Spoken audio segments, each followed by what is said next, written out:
Caros, sejam todos muito bem-vindos. É uma satisfação incrível estar aqui com vocês novamente. Olha, hoje o tema abordado será objeções para comprar.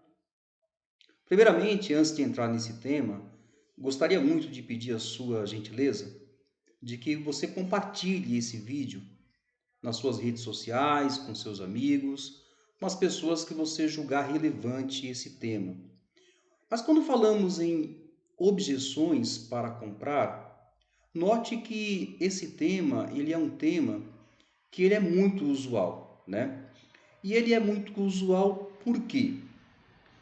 Nós veremos um pouco mais à frente e a gente vai discutir bastante sobre ele. Sejam todos muitíssimos bem-vindos mais uma vez.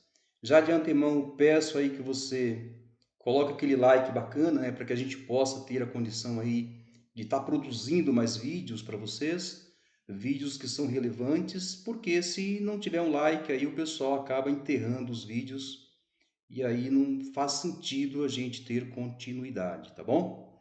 Aproveite também e se inscreva no canal, porque isso vai permitir a você, sempre que houver algum lançamento, algum vídeo novo, você seja notificado. Isso é importante. Mas voltando ao nosso tema, né?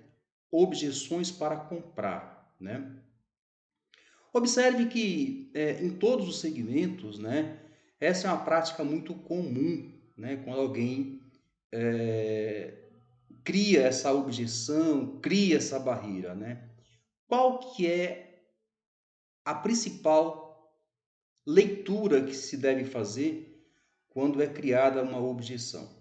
A primeira delas, que em outras palavras, o que o cliente está falando para você é o seguinte: olha, dá um tempo para mim, porque eu vou procurar outra empresa ou outro fornecedor que possa me oferecer o mesmo que você está me oferecendo, porém com condições melhores e com preço melhores. Tá certo? Bom, a gente vai discutir bastante sobre isso e sejam todos muito bem-vindos mais uma vez, tá? Qual o mecanismo, né, utilizar para vencer essas barreiras, né? Considerando que este é um dos principais trâmites, né, que as pessoas colocam como objetivo de postergar, né, de não efetivar aquela compra no momento em que você está lá à frente. Bom, para que nós possamos entender um pouco mais sobre isso, se faz necessário que você compreenda quais os processos de negociação. Só ressaltando, tá, gente? A abordagem aqui hoje é sobre a objeção. Essa objeção ela já está na parte final, né? Eu não vou falar aqui de estrutura de vendas. Eu quero falar sobre a parte de execução, que é a parte final, é fechamento, tá bom? Bom, para que nós possamos compreender um pouco mais sobre o processo de negociação e venda, é importante que você entenda que na negociação existe 5 estágios, né, neste processo. O primeiro deles, evidentemente, ele se dá na preparação e no planejamento, né? Ou seja, quando você vai fechar algum tipo de negociação com alguém, com uma empresa, né? Eu estou falando com alguém ou empresa porque assim são abordagens distintas, porém o processo é o mesmo. Existe aquela situação onde você vai negociar com a pessoa que atende você diretamente, ou seja, você vai oferecer um produto ou um serviço, então a pessoa que te atende desde o primeiro momento é com ela que você vai fechar. Isso é uma coisa. E existe um outro tipo de negociação, e aí uma negociação mais parruda, né? Muito mais robusta, que muitas das vezes se faz necessário que você fale com o departamento inteiro, né? Para que você consiga fechar essa negociação. Geralmente são negociações um pouco maiores, né? Com volumes bem significativos. Mas voltando na questão da preparação e do planejamento. Veja, eu aconselho a você que sempre que você entrar nesse processo, que você primeiro conheça com quem que você vai negociar, né? Se for no caso de uma empresa, né, é importante que você pesquise, que você saiba, né, com qual frequência que essa empresa compra, quais os produtos que ela compra, enfim, faça uma análise exploratória antes de você pular de cabeça ou pular de peito aberto na lança, tá bom? Na questão que tange planejamento, é exatamente saber quais os tipos de oferta que você pode ter, que você pode estar fazendo para essa empresa, e se preparar, né? Se preparar especificamente para que quando você chegue lá, você não seja pego de surpresa. Vamos ao passo 2. Definição das regras básicas, né? Você precisa entender minimamente quais são as regras. Por quê? Porque você não vai ter chance nenhuma se você não entender o passo a passo. Se você não entender o que que a empresa está buscando ou o que que a pessoa está buscando, e se você efetivamente chegar lá com uma proposta que não seja condizente com a prática usual daquela empresa, tá certo? Vamos ao item 3, tá? Esclarecimentos e justificativas. Os esclarecimentos, eles têm que estar muito bem estruturados, né? Bem como as justificativas, para que a pessoa, no momento em que ela tiver uma negativa por parte sua, que ela compreenda, tá? Fica tranquilo que a gente vai aprofundar um pouco mais sobre isso um pouco mais à frente, tá legal? Barganha e soluções de problemas, né? Evidentemente que quando você vai fazer algum tipo de negociação, a barganha ela tem dos dois lados, né? Ela tem para a pessoa que está comprando e ela também existe para aquele que está vendendo. Lembrando que a negociação ela é um interesse de bem comum, ela tem duas mãos, né? É uma via de mão dupla. Ela interessa a quem está vendendo e também interessa a quem está comprando, tá? Então, lei de oferta e lei da procura, tá bom? Conclusão e implementação, né? Então, quando você concluiu, você fechou, agora você precisa executar. Isto é, você precisa cumprir aquilo que foi acordado, aquilo que foi negociado, né? Entregar efetivamente aquilo que foi acordado. Isto significa dizer o seguinte, que esse processo ele não finaliza somente quando acabou. Não, muito pelo contrário. Quando ele chega nesse estágio, ele é um ciclo vicioso. Por quê? Porque é a partir dele que será possível saber se haverá mais ou não negociações futuras. Porque de nada adianta você fechar o negócio e você não cumprir o prazo de entrega, você não entregar no tempo que foi determinado, né? E isso cria uma imagem muito negativa. Para a gente aprofundar um pouquinho mais sobre a questão mercadológica, né? Eu costumo dizer que é importante que você entenda o cenário como um todo, que você tenha uma visão holística, né, para o mercado e você não veja o mercado somente com a sua visão dentro de uma caixinha quadradinha, né? É importante destacar que o mercado ele é muito seletivo, né? Ele é muito expansivo. Ele não vai ficar em uma delimitação com base naquilo que você enxerga. Então é importante que você expanda um pouco os seus horizontes e compreenda que o mercado ele é muito grande, ele se movimenta de uma maneira muito rápida, né? A forma de fazer negócio hoje, ela foi muito mudada em função de vários fatores e de várias variáveis, as quais aqui eu não vou entrar para não prolongar muito o vídeo. É importante que nós compreendamos, né, o que é capilaridade e o que vem ser market share, tá? Então, em poucas palavras, eu vou dizer para você o seguinte, que a capilaridade, o que vem ser a capilaridade? Nada mais é do que a abrangência, né, que o negócio tem dentro do mercado de ação. A ideia é que conquistar mais pessoas para que as vendas estejam sempre em expansão, sem delimitar uma região específica com o intuito de aumentar o alcance em termos de território. Em poucas palavras, né, essa é a parte final do processo, é o seguinte, é vender, vender e vender. Então, assim, eu quero que meu produto atinja o número máximo, né, de pessoas no meu mercado, no meu segmento. Legal, mas e o market share, hein? Para que serve o market share? Veja que o market share e a capilaridade, eles são muito parecidos, né? Eles andam muito junto. Quando nós temos na capilaridade uma proposta muito imbatível no sentido de execução final, isto é, de vender, lá no market share, o que é que nós temos, né? Nós temos uma avaliação de força, isto é, ele serve muito mais como um parâmetro de modelo de avaliação que está muito voltado para planejamento de tomada de decisão, tá?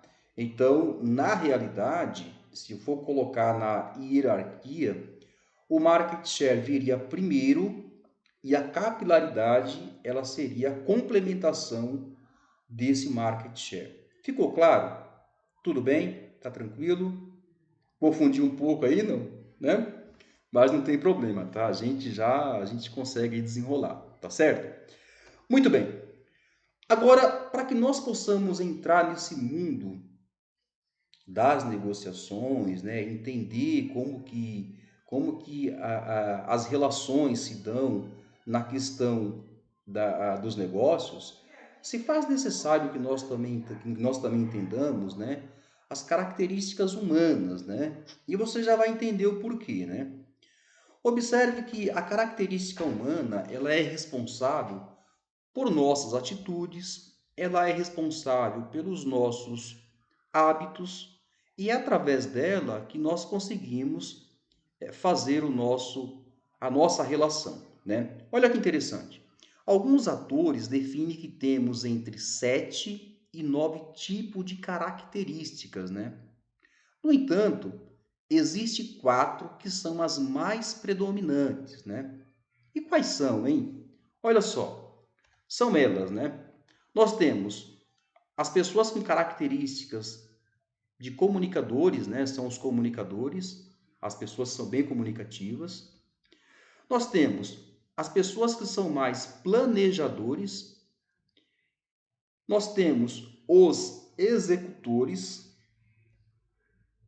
e nós temos os analistas, né?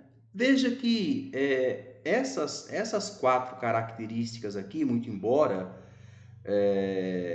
dentro do cenário de 7 e 9, né, elas têm uma abrangência muito grande nas principais bases de negociação, porque elas são as mais predominantes. Então, é em cima dessas características que nós vamos discorrer um pouco mais sobre esse assunto, para que nós possamos ter a compreensão de como interagir com cada uma dessas características, tá certo?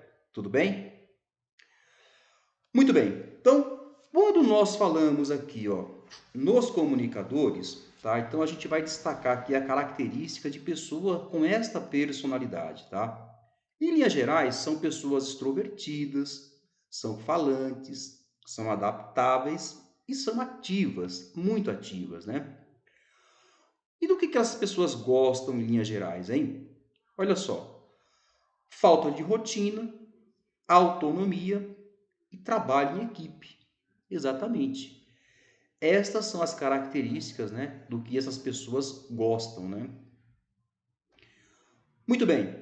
Na questão do feedback, né, olha que interessante. Pode ficar motivados pelo reconhecimento, tá? Depois você vai entender por que é importante você saber especificamente, tá? Todas essas denominações e em que isso vai impactar lá na frente, no momento em que você estiver frente a um negociador com uma característica dessa, tá certo? Do outro lado, nós temos os planejadores, né? E esses caras com este perfil, eles adotam as seguintes características, tá?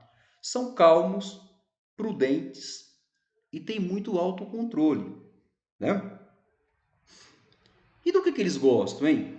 Exatamente. Olha só, eles gostam de rotina, eles gostam de planejamento e de ajudar os outros. A pergunta que eu tenho para você aqui no primeiro momento é: a tomada de decisão e a estratégia que você vai usar com o comunicador e com o planejador é a mesma? Essa é para você pensar, tá? Muito bem. Na questão do feedback, precisam de um ambiente seguro e sentir que estão apoiados. Então eu vou perguntar para você de novo, tá? Aqui a minha proposta é provocar você, tá bom?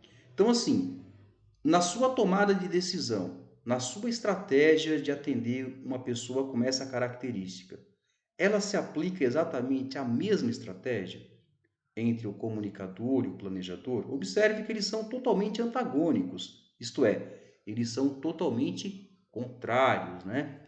Então é importante que nós entendamos para que nós possamos atender melhor, né? E para atender melhor, a gente precisa entender qual o perfil de cada um dessas pessoas, tá certo? Nos executores, observe, nós temos aqui no executor, são ativos, competitivos, otimistas e dinâmicos, né? E do que eles gostam, na verdade? Eles gostam de desafios, liderança e assumir riscos. Na questão do feedback, olha que interessante. Motivados pelo desafio, devem pensar em serem ainda melhor. Ou seja, é uma pessoa que não se contenta somente com o que já tem. Está em busca constante de autoconhecimento, né, de autoavaliação. Como vocês podem ver, gosta de assumir riscos. Então, são pessoas que a gente tem que ter uma abordagem totalmente assertiva para você não errar, tá bom?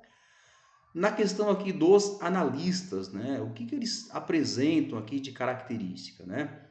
Olha só, são detalhistas, precisos, cautelosos e críticos, né? E aí, como é que faz, hein? Como é que atende um cara desse? Eu posso usar a mesma estratégia para um executor, para um analista? Será que a estratégia é a mesma do ponto de vista de comportamento, do ponto de vista de abordagem? Não, né? Então eu preciso primeiro fazer o quê? Entender, conhecer. Porque se eu não conhecer e eu não entender, muito provavelmente a possibilidade de eu errar, ela é enorme, né? Vamos lá. E o que o analista gosta, hein? Perfeição, métodos e ambientes calmos, né? Esses caras costumam ter uma capacidade de observação absurda, né? Então a gente tem que ter muito cuidado, principalmente com o que a gente fala, porque eles são um gravadorzinho, tá? Tá bom? Na questão do feedback, né? É importante destacar, olha só, precisam de apoio e saber seus pontos fortes, né? Então é importante na hora que você for negociar com uma pessoa dessa, que você tenha esta percepção de repente, no feedback ou até mesmo uma conversa informal, passar alguns pontos positivos, né? Porque essa pessoa vai se sentir bastante amparada, tá bom? Agora, qual a importância de você conhecer as suas características, hein? Por que é legal que você deve se conhecer? Qual que é a parte bacana de você se conhecer? Ora, a parte legal de você se conhecer é que você vai fazer um alinhamento com a característica daquela pessoa com a qual você vai tratar de negócio, né? Então, se você se conhece, vai ficar muito mais fácil, né, de você entender aquilo que a outra pessoa que tem uma característica diferente da sua não gosta. E dessa forma você não vai cometer o erro, tá bom? Olha só, se conhecendo melhor, tem a condição de criar o quê? Uma melhor sinergia, né? O que é sinergia? É uma conexão, né? Aplique o rapport ou o espelhamento cruzado. Aliás, você sabe o que é rapport? Não sabe o que é rapport? Nunca viu isso na vida? Não se preocupa, tá bom? A gente vai chegar até lá. Olha que interessante. Para que nós possamos aqui entender o que é o rapport, falando de uma maneira muito simples, né? Resumidamente é assim, ó, as técnicas de rapport envolvem o quê? A criação de uma ligação, de uma empatia, né? De uma pessoa com a outra. O rapport é um termo originado do idioma francês, a palavra original rapporter, e tem um significado que remete à sincronização, ou seja, estabelece uma relação humana muito próxima, né? Então, quando a gente fala em rapport, a gente está falando nada mais nada menos do que transmitir para o outro a própria imagem dele. Como? De que jeito e de que forma?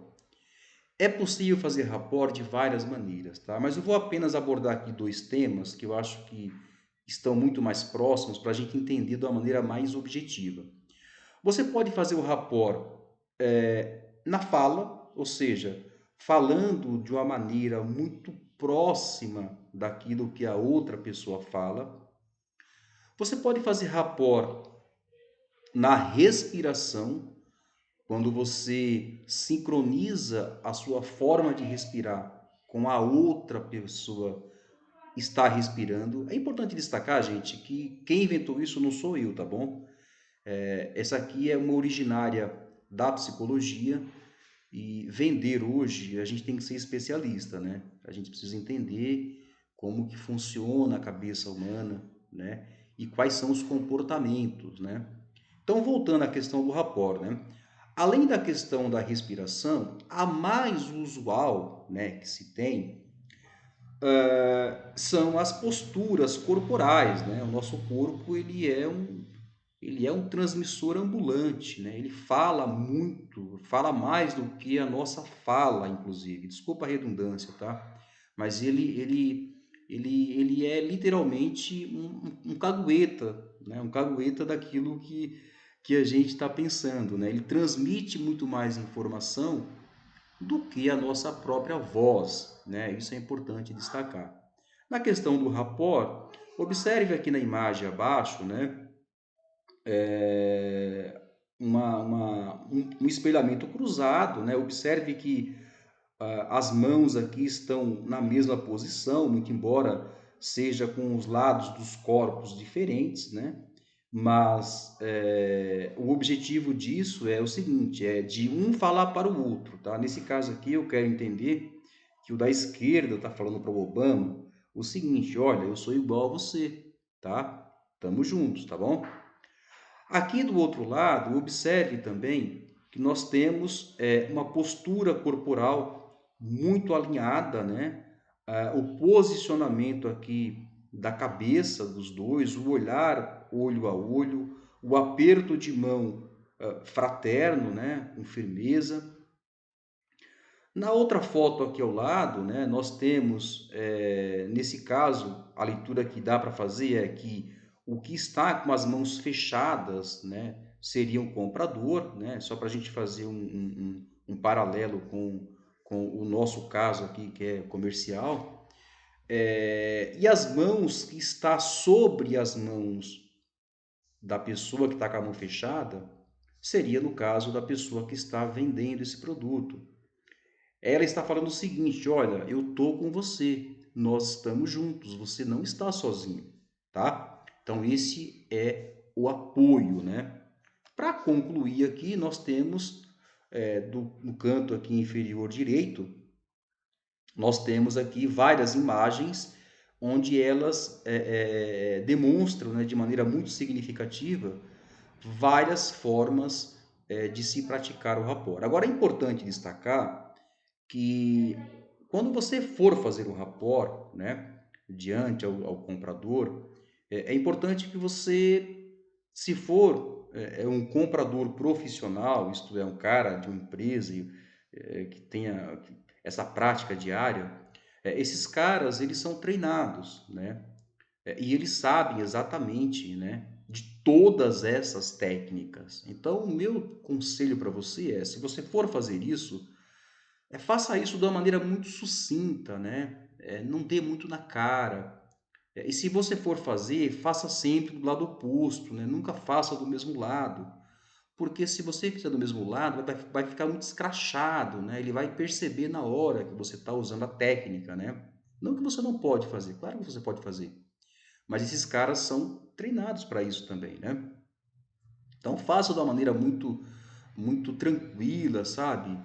Não tente forçar nada, porque muito provavelmente ele vai perceber e ele pode querer se blindar por conta disso, né? E aí pode de repente estragar a sua proposta, tá bom? Que mais, hein? Acabou? Não, né? Bom, agora vamos entender aqui os perfis, né, dos negociadores, né? Lembra que nós falamos lá atrás, né, agora há pouco, né, sobre as características humanas, né? Então, olha só, o catalisador, por definição, eles são impulsivos, eles são superficiais, ou seja, não estão nem aí, né? Eles são criativos, né? São muito inteligentes, inclusive. Eles possuem metas ambiciosas, então assim, não adianta você querer falar com o cara coisas pequenas, né? O cara ele já está projetado para coisas grandes, né? Muito bem, para esses caras, qual que é a estratégia, né, para você lidar com esse perfil, né? Olha só, salientar características de inovação e de exclusividade. Eles precisam entender que você não parou do tempo, né? Que a sua empresa, que o seu negócio está caminhando junto com o contemporâneo, né? Não ficou lá estacionado na década de 30, né? E quando fala de exclusividade, esse cara ele sente a necessidade de que ele seja o único, muito embora ele sabe que ele não é, mas para aquele momento, para aquela ação, você está lá exclusivamente para oferecer a ele um negócio que é único, tá? Então, passe essa imagem de confiança, né, que ele é exclusivo, de que ele é único, tá bom? Olha só o apoiador. São prestativos, né? Ouvem com atenção, apresentam críticas construtivas, né? E isso é bacana, porque não só falam, mas te mostram, né, o caminho, isso é legal, né? E para você lidar com esse perfil aqui, a estratégia para lidar com esse perfil é dar atenção especial, manter o ambiente tranquilo e evitar conflitos. Então, em hipótese alguma, entre numa linha de conflito com o apoiador, porque você vai certamente ser execrado, né? Você não vai ter sucesso, tá bom? Tá certo? Muito bem. No perfil aqui dos controladores, né? Olha como que eles são, hein? Geralmente são decididos, né? Os controladores, eles são bastante eficientes, né? São muito objetivos, são rápidos, são pessoas que têm um raciocínio muito rápido, né? Pensa muito rápido, né?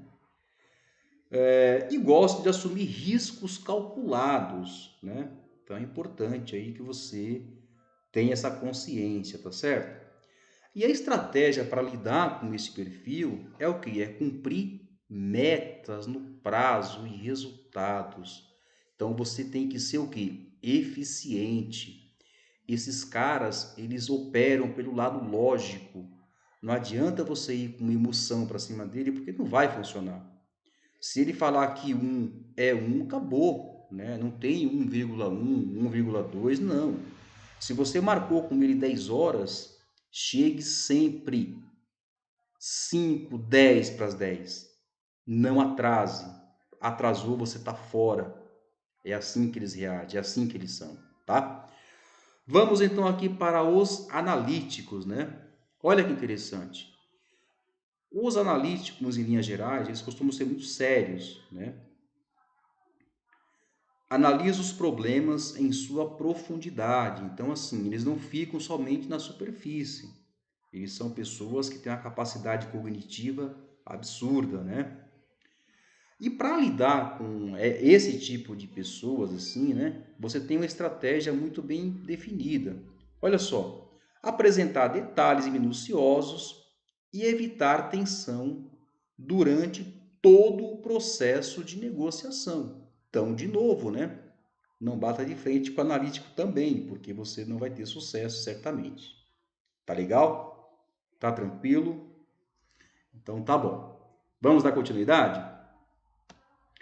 Bom, a primeira coisa que a gente precisa entender é Objeções é uma estratégia de todos os compradores que tem como objetivo o quê? Obrigar o vendedor a reduzir preços, né?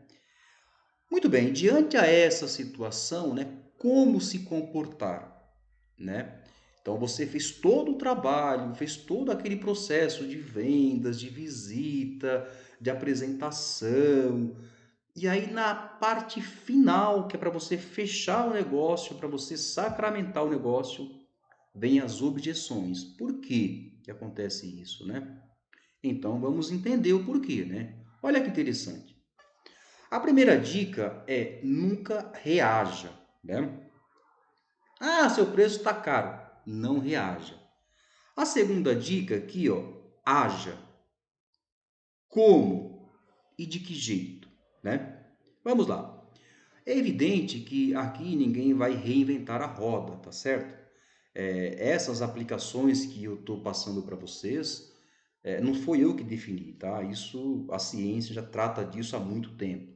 Mas é importante entender que cada um explica de uma maneira diferente, né? Cada um tem uma compreensão sobre os cenários, né? Sobre a leitura que o mercado apresenta, né? E como reagir e de que maneira reagir. Bom, eu preciso agir, mas como que eu vou agir, né? E de que jeito que eu vou agir? O cara falou que ele não vai comprar de mim porque ele achou muito caro o meu produto.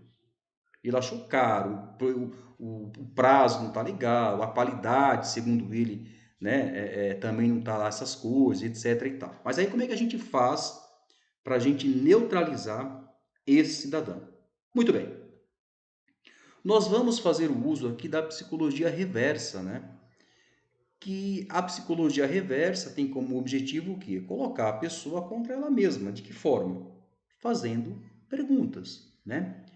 Uma das coisas, né, que os compradores não gostam é quando eles saem da zona de conforto, né? Porque em linhas gerais, os compradores, eles atuam, né, numa bolha onde eles entendem que a pessoa que está ali para vender está pedindo pelo amor de Deus, né? Tem todo o interesse em vender. O que não é bem verdade, porque eles também precisam comprar, né? E aí, como a negociação, em linhas gerais, é uma via de mão dupla, tá? Eu não vou entrar nos termos de negociação porque é muito extenso, tá bom? Mas eu vou pegar apenas esses dois ganchos só para balizar aqui minha linha de pensamento e permitir com que você entenda de uma maneira muito mais objetiva, tá certo? Sem que haja nenhum tipo de intervenção, tá bom? Bom, como eu falei, a gente precisa entender, né, e colocar esse cara contra ele mesmo. De que forma? Desestabilizando, tirando a pessoa do centro do controle.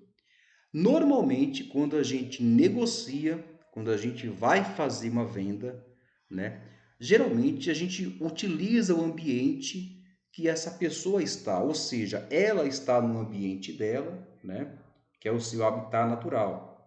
E nós é que estamos no ambiente que não é o ambiente nosso. Isso para quem está negociando, para o cara que está na frente da negociação, né, para o comprador, ele acaba tendo uma vantagem, né, porque ele está no ambiente que ele conhece, um ambiente que é dele, tá? Então nós faremos perguntas, né, dois tipos de perguntas. Nós vamos trabalhar com perguntas fechadas e perguntas abertas, né? Qual o objetivo das perguntas fechadas e qual o objetivo das perguntas abertas? Observe que nas perguntas abertas, né, dão ao entrevistado a oportunidade de responder abertamente o que ele quer, o que ele quiser. Não há opção para ele escolher entre uma ou várias respostas, mas ele tem a completa liberdade de usar suas próprias palavras para expressar o seu pensamento ou sentimento sobre o que está sendo perguntado, né? Perfeito. Eu acho que isso para um começo de conversa é bacana porque você é uma forma de você até mapear essa pessoa, né? De você fazer uma sondagem, uma análise mais profunda, né? Daquilo que ele efetivamente está buscando. Em negociação, em linhas gerais, não é bacana que a gente fale muito. É bacana que você ouça mais, porque ao ouvir, você consegue formalizar a linha de pensamento que aquela pessoa que está levantando a mão, que está falando, deseja. Bom, nas perguntas fechadas, né, que é totalmente ao contrário das abertas, né? Olha só, as respostas são curtas, muitas das vezes, né? Simplesmente sim ou não. Desta forma, é possível ir direto ao assunto, sem prolongar o diálogo, né? E conhecer um pouco mais sobre o cliente, podendo também despertar interesses pela compra, fácil de tabular e avaliar as respostas que são geralmente diretas, né? Então, nesse caso das perguntas fechadas, a gente vai usar isso no momento da nossa fala. As perguntas abertas, você joga para essa pessoa para que ela, em tese, se abra, né? Para que ela fale o que ela pense. Você dá a oportunidade para ela falar o que ela está pensando, né? Calma que a gente vai ter exemplo disso, tá bom? Nas perguntas fechadas, não. Você precisa sacramentar a venda, você precisa fechar a venda. E as perguntas fechadas têm como proposta o quê? Sim ou não. Simples assim. Tá bom? Muito bem. Dito isso, né? Ainda no tema das perguntas, né? O que vem ser as perguntas abertas aqui, né? O que eu vou perguntar para esse cara, tá certo? Vamos lá. Olha só, você achou meu produto caro com base no quê? Vamos imaginar que você está lá conversando com esse rapaz, né? Ou com essa moça, né? Enfim, com a pessoa que vai comprar o teu produto. E a pessoa, como a primeira objeção, ela falou, não, seu produto está caro. Aí você responde, tá legal, mas com base no quê? Caro onde, né? Outra pergunta, o que é caro para você? Qual que é a definição de caro para você, né? Perceba que ao fazer essa pergunta, você vai estar dando muita opção para ele viajar, para ele falar o que ele quiser. É essa a proposta, para você conduzir a negociação de uma maneira muito mais tranquila, muito mais serena, né? Dando a oportunidade da pessoa falar, que isso é legal, isso é bacana, tá? Outra coisa, você tem alguma preferência de fornecedor, né? Por que que essa pergunta é legal? Porque quando eu falo isso, ele já vai falar para mim quantas pessoas, quantos fornecedores que ele já tem. Se ele gosta mais de A, B ou C.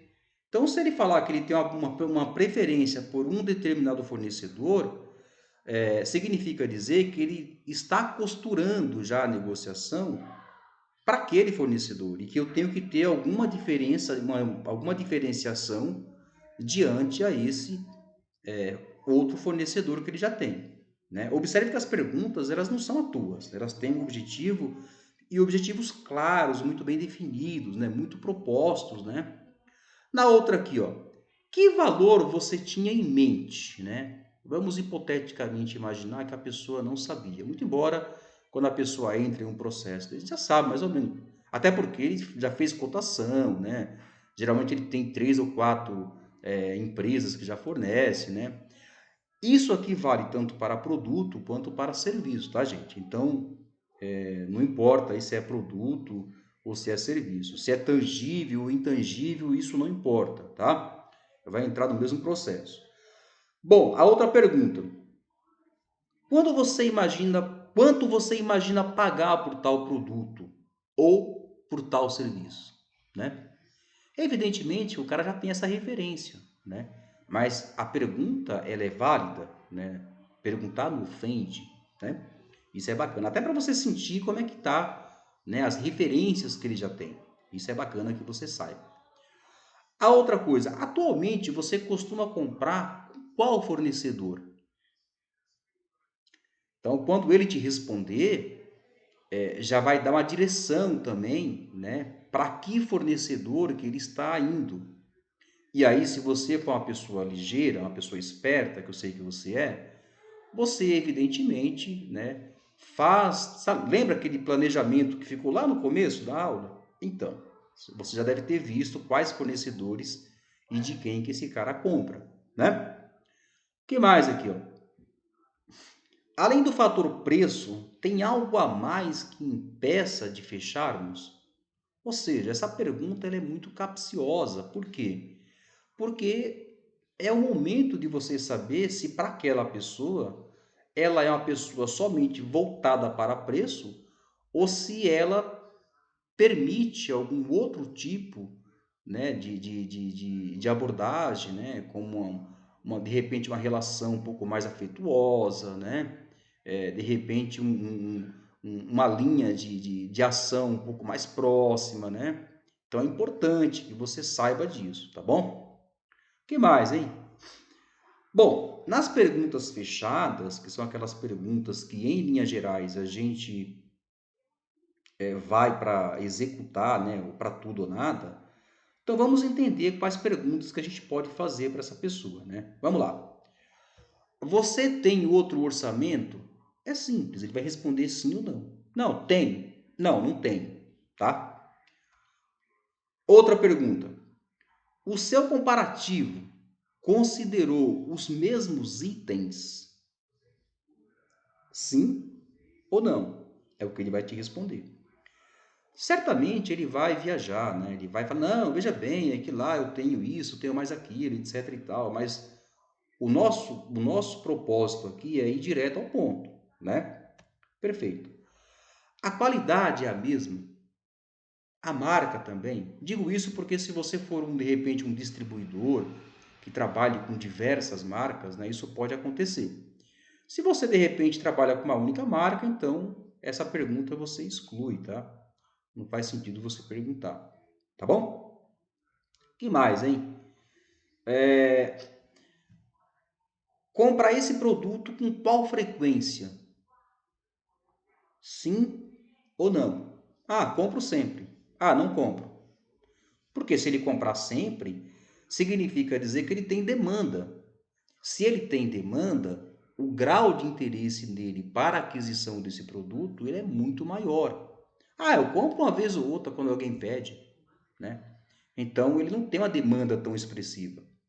Então perceba que as perguntas elas são totalmente direcionadas com um objetivo único, né? O objetivo de fechamento, de tentar entender que ponto que você está e se há de fato interesse naquela pessoa, naquele momento, no seu produto ou no seu serviço, tá bom? O atendimento é exatamente o mesmo, ou seja, as empresas com as quais você fez a cotação te deu o mesmo atendimento que eu estou te dando, né?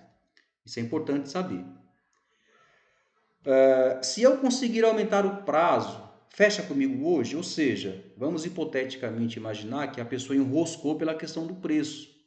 Mas às vezes o prazo para essa pessoa é muito mais importante do que o desconto. Significa dizer o seguinte: quanto mais prazo ela tiver, mais ela vai trabalhar, vai fazer dinheiro com o produto sem ter que pagar, né? Então ela vai gerar uma, uma renda, né? Ela vai capitalizar um recurso sem ter que pagar, ou seja, jogando esse pagamento um pouco mais à frente, tá? Isso no caso da pessoa encrespar aí com relação à questão do preço, né? Se for o caso. Bom, está considerando o tratamento e visitas, ou seja, a tua empresa ela faz uma roteirização nesse cliente. Esse cara ele é visitado com frequência, né? Isso faz uma diferença bastante significativa, né? Porque você pode usar isso como barganha, falar, olha, tudo bem, o meu produto está caro, mas é o seguinte, você tem uma assistência que você não tem de outro fornecedor, que você não tem de outra empresa, né? Então você pode usar isso como poder de barganha, isso é legal, né? Muito bem. Qual a sua base de comparativos? Né? De novo, você vai fechar isso colocando esse cara na parede. É uma pergunta fechada e aberta, né? Essa aí você vai abrir um pouco, até para você flexibilizar um pouco a sua fala. É evidente que você não vai pegar isso e ficar lendo para o cara, né? Você tem que ter isso já absolutamente gravada, né, na cabeça, né? E perguntar nos momentos adequados também, para não ficar a impressão de que você está lendo, né? E aí fica muito robotizado.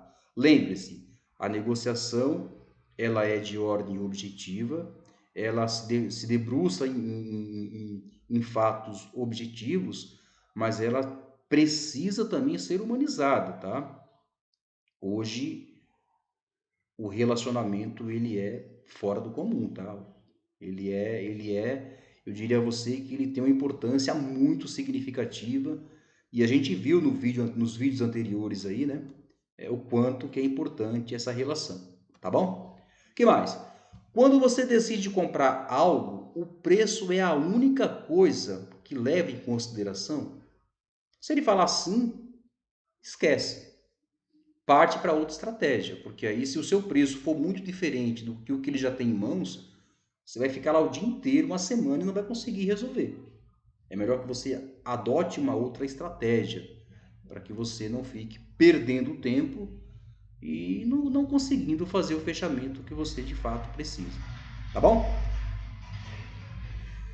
Por fim, além do fator preço, tem algo a mais que impeça de fecharmos, né? Note que aqui nós já estamos dando tchau para ele, na verdade, né? Então é importante essa pergunta porque ela é cabal, né? Para a nossa proposta e para o nosso objetivo central. Tá certo? Bom, para concluir, né, é importante que a gente compreenda e faça algumas perguntas também, mas são perguntas que elas servem de mapeamentos já para o nosso retorno, né? Lembrando que a essa altura do campeonato eu estou considerando que você não conseguiu fechar. Então vamos lá. Preciso que você me ajude para eu ter condição de te ajudar. Ou seja, quando você fala isso pro cara, você está falando para ele o seguinte: olha, eu não consigo chegar nesse valor que você tem, né? Então vamos fazer o seguinte: eu dou um passinho para trás e você dá um outro passinho para trás também, e a gente consegue chegar a um acordo, né? Então a negociação ela é uma via de mão dupla, evidentemente. Então, para que a gente consiga ter esse fechamento, você precisa me dar condições para que eu possa ter condições também de te ajudar. A gente sabe que toda negociação, você tem lá uma margem, né, que você pode ir um pouco a mais e um pouco a menos, etc, etc, etc, tá? Então a dica é, nunca comece com a margem total, né? Comece sempre com a margem pequena e aos poucos, no momento em que a coisa for aquecendo, você vai aumentando, né? Sinta isso, tá? Antes de você fechar. O que mais? É compreensível que cada um busca o seu interesse, mas chegou o momento de ajudarmos um ao outro. Então, na mesma linha, né? Olha, eu entendo que você, como comprador, você vai defender a empresa e eu, como vendedor, também vou defender a minha empresa. Só que é o seguinte, eu tenho algo que interessa a você e você tem algo que me interessa. Lei da oferta e procura. Então, me ajuda para que eu possa te ajudar, para que eu possa ter condição de te ajudar, né? Vai seguir a mesma linhagem aqui, né? Olha só, perceba o seu foco no preço. Isto se dá só no produto ou tem outra coisa que ainda não compreendi? Por que a pergunta? Nós sabemos que, infelizmente, né, no mundo corporativo, existe aquelas más empresas, né, aqueles maus compradores, que eles provocam, né, a questão da bola, né? Todos conhecem bola, né? Bola é quando você dá alguma vantagem para que esse cara feche com você. Não que você necessariamente vá fazer essa oferta para ele, que você vá oferecer para ele alguma coisa em benefício. Mas é importante que você entenda por quê? Porque se você conseguir extrair isso, significa dizer que se a empresa que você trabalha, ela não aplica essa metodologia, né? Ela não se enquadra nesse perfil, então não vai fazer nenhum sentido que você volte nas próximas vezes para tentar negociar com essa empresa, porque você vai perder outro tempo novamente. Tá bem? O que mais, hein? Além do prazo Além do prazo e da garantia, esse concorrente oferece algo a mais para você? Ou seja, eu estou aqui reforçando, eu estou perguntando se esse cara deu alguma vantagem além daquilo que está proposta, né, dentro da negociação. Ou seja, se esse cara pagou uma bola, se esse cara deu alguma contrapartida, né, que fugisse especificamente daquilo que é praxe, né? Que mais? Se depender só de você, está fechado? Posso considerar 50% fechado do negócio? Isso geralmente acontece quando você trabalha, você está negociando com uma empresa que ela é bastante grande, né? E que essa empresa, e que esse cara que está negociando com você, ele não tem a total autonomia, né, para bater o martelo. Então ele precisa do aval de mais outras pessoas. Mas ele, sem sombra de dúvida, é a peça principal, o elemento principal dentro do processo. Então a pergunta, se depender de você, eu posso considerar 50% do negócio fechado? Se ele te falar sim, perfeito. Com esse cara você vai ficar tranquilo. Então você tem que se preocupar com as próximas reuniões, que geralmente acontece isso, tá? Que mais, hein? Tá. Entendi. Não conseguimos fechar. Estou triste, porém curioso para saber por que não consegui vender para você. Ou seja, essa possibilidade, ela se apresenta naquele instante em que você não conseguiu fechar o negócio, né? Então aí vem aquela pergunta final, né? Legal, não consegui te vender, não, sabe? Tô aqui arrasado, e etc e tal, né?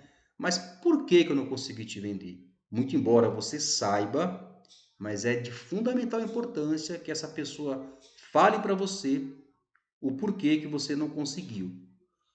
Para que e por que isso? Porque isso vai te dar elementos para a próxima vez que você voltar, você saiba exatamente quais são os gaps, né? Ou seja, quais são os espaços que se tem dentro da negociação que você pode fazer uso deles, né? E aí com uma outra proposta, um outro modelo, um outro formato de proposta, tá certo? Bom, o que é necessário acontecer hoje para a sua empresa trocar de fornecedor, né? É uma pergunta muito capciosa, né? Muito ousada, mas um não você já tem. Você já está lá, você já perdeu a negociação, você não conseguiu concluir, mas você precisa ter o que? Elementos, né? Até para que você alimente depois o seu CRM, né? Que é uma outra coisa que depois eu vou fazer alguma abordagem sobre isso, tá? Que na realidade é o seu mapa, né? É ele que vai te orientar. O CRM ele tem uma função extremamente importante, porque é ele quem vai falar para você, né? Quando você trabalha com funil de vendas, é exatamente isso que eu estou falando. Legal, eu não fechei, mas não fechei por quê? Né? Qual foi o empecilho? Porque você atende vários clientes, né? Você não vai conseguir lembrar de todos. Então é importante que você grave isso e guarde. Essas informações, elas têm exatamente essa função, né? De orientar você para o próximo encontro, né? E aí, falando em próximo encontro, né? Podemos deixar agendado para o mês seguinte, no mesmo dia, ou seja, na mesma data? Você prefere de manhã, às 10 ou às 14? Para que e por que essa pergunta? Veja, você está diante da pessoa que é o decisor, é o cara que você não conseguiu fechar com ele naquele momento. Mas o fato de você não ter conseguido fechar com ele naquele momento não significa dizer que você não pode mais vender para ele. Não. Você deixar agendado com ele para o próximo mês é uma forma de você voltar de novo a esse cara. Lembra do estágio, né? Do processo, que são 5? Então ele é cíclico. Ele está assim, ele se concluiu, ele se fechou para este momento. Mas não significa dizer que você não pode voltar lá e vender para ele no mês seguinte, né? Muito pelo contrário, tem uma grande possibilidade, até porque você já tem uma afinação com essa pessoa, né? Já tem uma comunicação muito mais direta, uma abertura muito maior, né? E você pode voltar. Gente, trabalhar com área de vendas é isso, é persistência. Persistência, paciência, aprendizado, sabedoria, tem que estudar bastante, tem que ser especialista, tem que estudar muito sobre o seu produto, principalmente, né? Eu acho que no slide anterior, melhor, na abordagem anterior, eu acho que eu até falei sobre isso, tá? Mas é importante que você saiba especificamente sobre isso, né? Para que você não venha a ter problemas de ordem futura. Tá certo, gente? Bom, enfim, hoje o tema abordado foi sobre objeções. Eu espero que você tenha gostado, né? Já vou até antecipar o nosso próximo tema, né? A nossa próxima abordagem. Vou falar sobre a indústria 4.0. Então já deixo aqui o convite para você. Espero que logo em breve a gente possa nos encontrarmos novamente, né? De antemão já peço que você já deixe lá um comentário, né? Que você deixe um ok, que você deixe um like e que você possa curtir as próximas aulas, né? E que a gente possa abordar temas que são bastante relevantes, tá certo? No mais é isso. Gratidão é a única palavra que me vem à cabeça. E obrigado por sua valiosa atenção e até o próximo encontro, tá bom? É isso. Um beijão para todos e até breve.